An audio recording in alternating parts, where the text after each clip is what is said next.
கடலூர் மாவட்டத்தில் சுனாமியால் உயிரிழந்தவர்களுக்கு தமிழ்நாடு மீனவர் பேரவை மாவட்ட தலைவர் சுப்பராயன் தலைமையில் 500க்கும் மேற்பட்ட பெண்கள் ஊர்வலமாக சென்று சுனாமி நினைவு தூண் முன்பு மெழுகுவர்த்தி ஏற்றி அஞ்சலி செலுத்தினர்.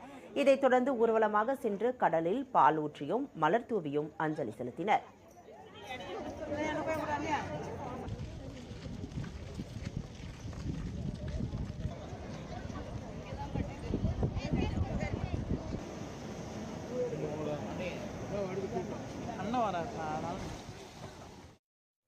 கடலூர் மாவட்டத்தில் சுனாமியால் உயிரிழந்தவர்களின் குடும்பங்களுக்கு தமிழ்நாடு காங்கிரஸ் மீனவர் பிரிவு சார்பில் சுனாமி நினைவு தூண் முன்பு மலர் வளையம் வைத்து மலர் தூவி அஞ்சலி செலுத்தப்பட்டது.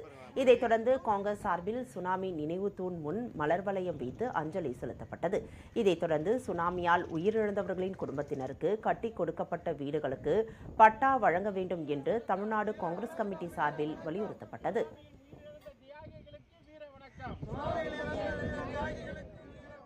இங்கு கடலூரில் இருக்கின்ற மீனவர் மக்களுக்காக வழங்கப்பட்ட சுனாமி குடியிருப்பில் போதுமான அளவிற்கு வசதிகளோ பட்டாவோ இதுவரை வழங்கப்படவில்லை என்பது இங்கு இருக்கின்ற மக்களுடைய கோரிக்கை.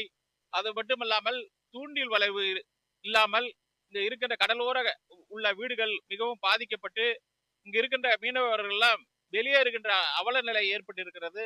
அரசு கவனத்திற்கு கொண்டு செல்வதற்காக இந்த கோரிக்கையை காங்கிரஸ் சார்பாக நாங்கள் வைத்துள்ளோம்.